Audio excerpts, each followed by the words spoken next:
Hey, it's Mazzy, and welcome back to the channel. We're going to talk about the new kid in town, the new in-house audiophile series, Vinylphyl here. This is a series by Universal Music. Now, vinyl freaks are not all audiophiles, and audiophiles are not all vinyl freaks, right? Some of those audiophiles are into that streaming bullshit and that digital bullshit and that high-res bullshit. They got these huge systems, and all they do is play invisible music with the artwork and design and packaging. So obviously, I'm a vinyl guy. I do listen to CDs too. But this is the new series that just was launched this month, November 2025, Vinylphyl. There's a few smirks around the forums and online about this title, but it kind of makes sense when you think about it. Vinylphyl. Now, the Byrds, remember the Byrds, the greatest American band ever? They spelled their name with a Y. So there's a history of changing spellings. Look at the way the Beatles spell the Beatles with the beat. You know, that's historically something to ponder as we get into this. Now, there are 4 releases on this inaugural release. I have all 4 here, and I did compare them to copies I have, earlier copies, some originals, some later pressings, and I'll get to that after this. But let me just go through this and tell you what the ingredients are on all of these. Of course, there's an OB. OB is always removable, and when people say, why do we need an OB? What kind of gives you an idea what's inside here. I think it's great. And you just flatten it out after and stick it inside the sleeve. How hard is that? So the ingredients, first it says a premium vinyl experience for people who love vinyl. I love that. Of course, who else would buy these? All analog mastering from the original studio tapes by Joe Nino Hernez at Sterling Sound in Nashville. 180-gram weight, pressed at RTI. Includes a 4-panel insert featuring liner notes. Each one obviously has different liner notes. Tipped-on wrapped gatefold jacket in gloss finish on clay-coated board. And my take on it is all these covers are slightly different in terms of the style and the finish. So they seem to more or less emulate the original. Obviously not exactly, but it seems like they're going for the feel of the original copies. Of course, like the Tone Poets, like the Rhino High Fidelity series, they're gatefolds, whether they're original gatefolds or not. Obviously, this one was originally a gatefold. And it says archival poly sleeves, and they say limited edition. Now, there's not numbered, so we don't know how limited these are. So get them while you can, and I assume if they sell well, they'll do repressing. So just buy it because you like the music, because you want it. Don't buy it just because you think it's a limited item. That's the wrong way to buy music, from my point of view. Now, the OBs have the track list on the back, and they have a barcode, which is kind of nice because you can remove it and you have a clean record. But this is my only criticism on this series. Why do you need a barcode also on the jacket when you have it here? So you throw away this. By the time you get rid of this or stick it inside, you bought the record or you buy it online. So I don't think that's necessary. It kind of ruins the cover art here. But it's a nice series, and I have all 4 here. We're going to go through them. Now, I'm going to talk about this record too. You all know this record, the importance of this record. Garage band, kind of psychedelic in a way. Lo-fi. People say, why do you need an audiophile record, an audiophile cut of an album that doesn't sound great anyway? Well, from my point of view, you don't want to gloss it. You don't want to put lipstick on a pig. You want to get the best you can out of the tape. Not make it better, not clean it up, no AI crap. But if you can emulate what's on the tapes, that is success anyway. So you want something good. So doing the premium jackets like this, I mean, there are a lot of reissues of this over the years to various traditions, various formats. This happens to be the stereo version. Now, I did compare it to my stereo version. And I want to give you a little history. And those of you who watch my channel, you've heard this story before. but I think there's new people coming here because of this series. My 8th grade teacher turned me on to heroin, my music teacher. Every Friday, Carolyn Schwartz would play a record, Dim the Lights. Remember, this is San Francisco Bay Area. This is California. This would have been 1967. So late that year, even that fall, 8th grade. And she played this album. She played heroin for us. Today, the teacher would get fired, thrown out of school. Oh, can you imagine that? Nobody freaked out. We all survived. I think only 3 of us in that class ever became junkies after that.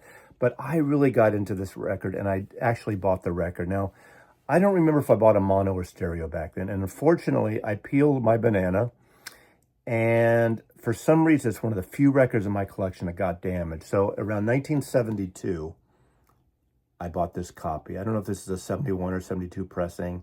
It's around that time. And this is a stereo copy. But again, it's in pristine shape, as you can see. They're very close to each other. There might be slightly different banana size. Sometimes you'd see these and the banana wasn't applied evenly. Sometimes you see a little pink of the banana on some editions. But I think it's pretty close. It's close enough. You know, some will say, oh, wait a second. The arrow's too close to the banana, not as much on this version. Give me a friggin' break. This looks really good. Now, I played this record again. I know this record well. I've had this record since 1972, so 53 years or so I've had this copy. And it sounds just great. I mean, you know the record. It's lo-fi. It's, you know, great songs. It's rough.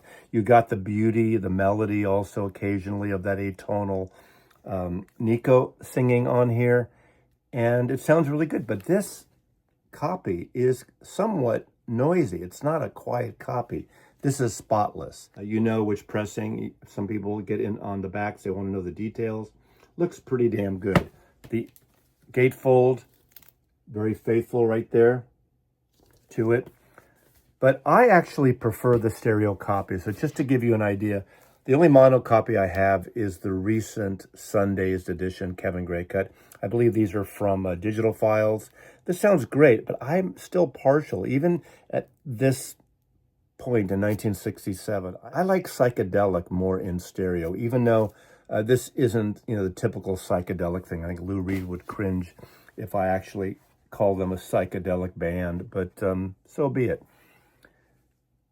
These are very close, but I would say the vocals are somewhat more dynamic and open. Now, that doesn't mean they're glossy. This is an excellent sounding record. People will say with punk music and garage music, I don't want a beautiful listen. I don't want a television record to not be as angular or artist's intent. They didn't change the artist's intent at all. They didn't change anything about it. You just got a clean transfer, a clean cut, if you will, from those tapes, the way they mastered this record. And this is an excellent job on this. So of all the records, if you don't have an original copy, if you want to get the original artifact from 67 as a collector, that's a whole different thing. If you want to pay $300, $400, $500 for a really beautiful banana, or $1,000, whatever it's going for now, mono copy, and you buy it for the collecting aspect of it, that is different than buying a record for the musical enjoyment. And I think this is like, for $40, this is a really good deal. Don't buy any of these digital versions that came over the last few years, unless you're going with that Sundazed mono box, and that's a whole different animal. And that is actually really good. So I do suggest that if you want all those Velvet Underground Records mono cuts on that. But this is a success. I think it was an unlikely choice to start an audiophile series, but they did it well. High on this record. High on Velvet Underground and Nico 1967 release. Next, we have Bob Marley's Exodus. Bob Marley and the Wailers' Exodus from 1977.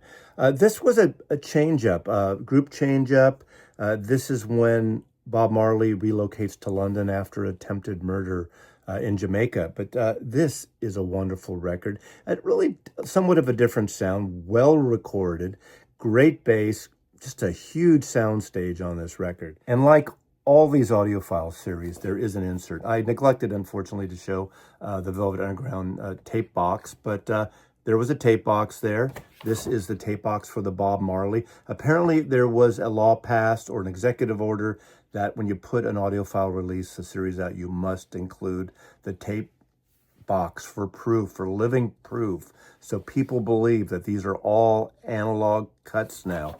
There is an essay within these that tells you the history of the recording, what was happening around the time, and just a nice little addition to these type of series. Now, I did compare this one. This was a little different because I do have a later repress from the 1970s, a U.S. repress, but I didn't listen to that one for this. But what I did want to bring out, I wanted to bust out my 33 UHQR. This is from Analog Productions. Tough Gone, of course, that was the Jamaican label. And this was, I believe, 3,500 copies of this. This sold for about $125 when it came out. You know, the usual UHQR box. I did put mine in an extra sleeve here. The box is unnecessary. Beautiful cover on the UHQR with the beautiful textured cover here. This is a nice cover too, and it also has the texture embossed type of Exodus. Fairly close. Interesting enough that the UHQR has got a thinner cover. This is a heavier stock, the new Vinylphyl. Heavier stock here. The backs are exact, except those barcodes again. Look at how beautiful that is. I don't think you need the barcodes. Are you listening, Universal? Is there your business bean counter tell you to do that? This is so beautiful. But you're paying $125 for this. You're paying $40 for this. In fact, this is out of print. I know Analog Productions is doing a 45 version, $150 or something, double 45. I don't like double 45s. This was $125, and this is going for north of $300 now. So I'm going to probably sell this. Now, a little comparison here. Both are excellent. They're very close in a lot of ways. Big bass on this, not over bloated. The mid-ranges are good. The dynamics are good. The soundstage is exquisite. It really opens up. Now, this has that clarity vinyl. And as great as that is, it's not quite as silent as the new one. The new Universal, the Vinylphyl pressing at RTI, not super vinyl. It's quieter than my clarity vinyl. I mean, this is good. And once you're blasting it, you don't hear any noise. It's not like a noisy record, but it's not super quiet. And that's the whole premise of this stuff. Also, since it is, you know, milky clear, I was playing the track over and over again, the title track of Exodus, which is a 7-minute song. And you're looking down, you see the track on the other side. So it's hard to kind of get it in the grooves, but you're not usually listening to records that way. But I tell you, when I switched to this, I love how the opening track, Natural Mystic, fades in and builds up. And then it opens up to an extremely wide soundscape, and it's stunning. The bass is incredible on this. The bass is maybe a slightly tighter, deeper bass on this, but again, it doesn't sacrifice more bass for no mid-range or the highs. And the highs are perfect. They're not that edginess that sometimes when you're taken from a tape and you're leaving everything hot and cold, high and low, I should say, you're not losing anything. This is an incredible sounding record.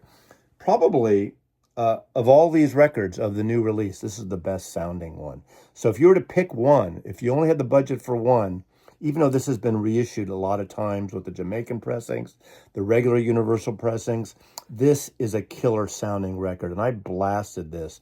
And of course, the reggae, the party sound of it, you just want to get up, get off your ass, and move when you listen to this album here. Jamming, of course. I mean, just every track, killer track on this. Exodus, Bob Marley and the Wailers, Movement of Ja People from 1977. Very successful on the Vinylphyl edition. Next is the band Northern Lights Southern Cross. This is 50 years old this year. The band's second to the last proper album. I saw the band 3 times up including this period. And then the following year, 1976, is when they did The Last Waltz in San Francisco. Another concert I attended. I love this band. They're one of my all-time favorite American bands who's not an American band. Obviously, one American, the rest are Canadians. And what a great band the band was. Just great. This record didn't get quite as enough love. Some consider this second-tier band. I disagree completely. Their final album after The Last Waltz, Island, is kind of a hodgepodge, is not a great record, but this has killer songs. It might not have all the great kind of hooks of the earlier albums, their entire career. You could use the rock and roll cover album as a throwaway, but I still love it. This has a great sound and great arrangements on here. Obviously, it opens up with Arcadian Driftwood and goes into Ophelia, Hobo Jungle, great kind of slow ballad.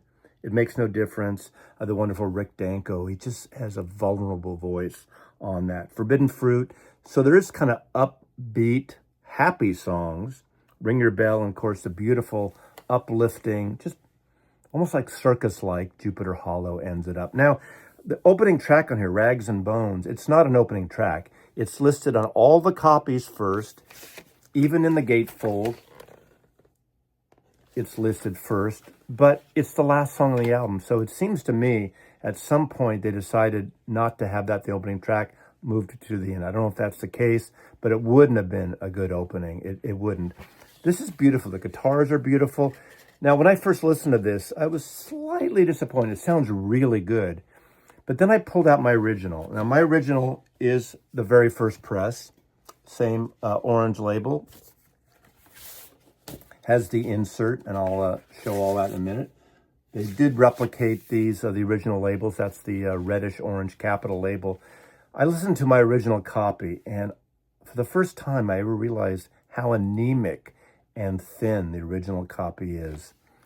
This was a lot better. I wouldn't say this is a amazing audiophile record. I think it could use a remix. But what they did here, this cut is the best version I've ever heard of this. I haven't heard the digital version that came out a few years ago in the Capitol box. I do have a CD that actually sounds pretty good. I have the whole CD series that Capitol put out some years ago.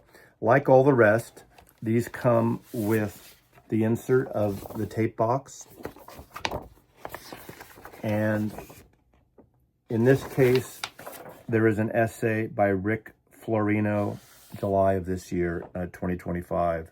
And there is a little small written insert by Warren Hayes of Government Mule about Northern Lights, Southern Cross is definitely an overlooked gem.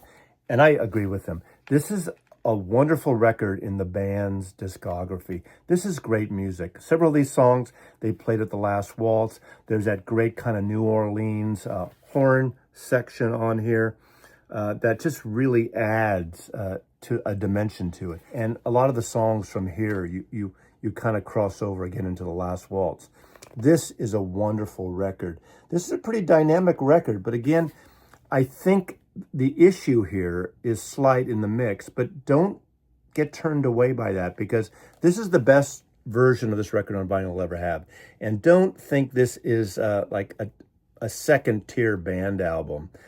It might not be Music from Big Pink or their best album, the Brown album, or even Cahoots. This is a killer band record. So from 1975, 50 years ago, Northern Lights, Southern Cross, the band. And lastly, just in time for Christmas, Nat Cole's Christmas album. I thought this was an unlikely choice for them to add to this series. It's kind of cool they did. And obviously Christmas time is when this is going to sell. There's so many reissues. This is one of those perennial Christmas albums that come out every year. And I think I have 2 copies already.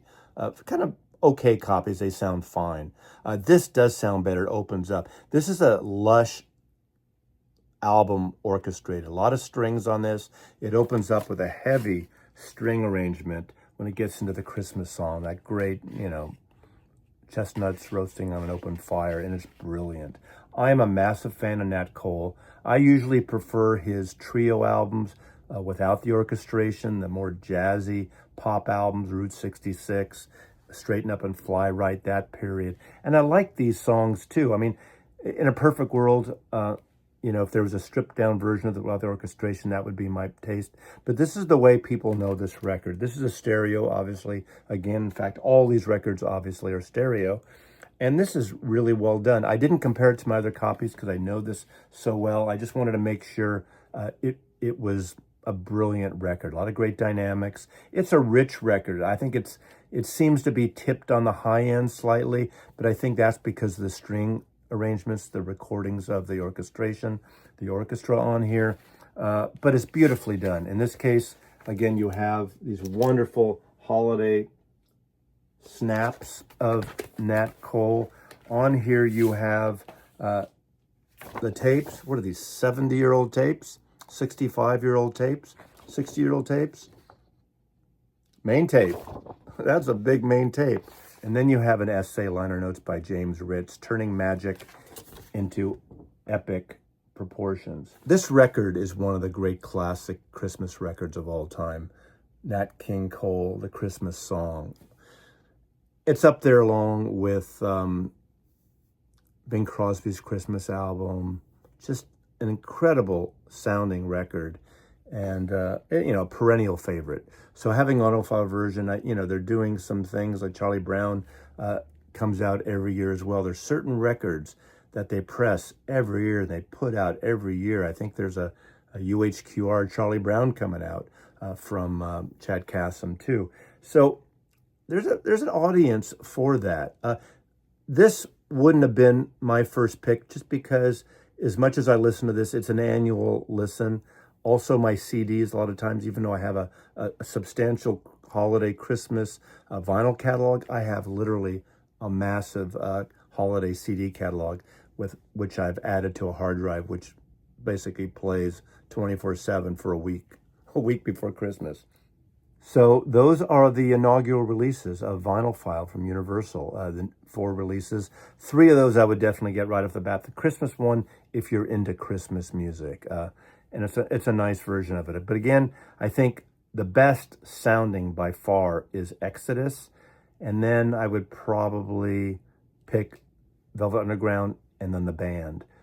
But I like those 3 records. Those are incredible records. So music shouldn't be a competition, a top 3 list. If you like any of those 3 records, or 4, pick the one you want or grab a couple. And so into 2026, they're going to put out more. I haven't seen a release list yet, although I did see a preview. There's going to be in January a double album, 2 records from the CD era of Erykah Badu, her wonderful record, and it looks like it's going to sell for $55, but it's a double record because it comes from the CD era, and that is a fantastic record. So I'm looking forward to hear what that sounds like because it's great music. It's great soulful neo soul, a little bit of hip hop thing going in with the jazz crossover stuff.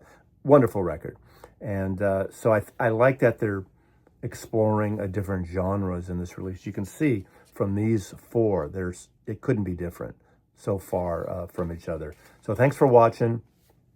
Mazzy loves you.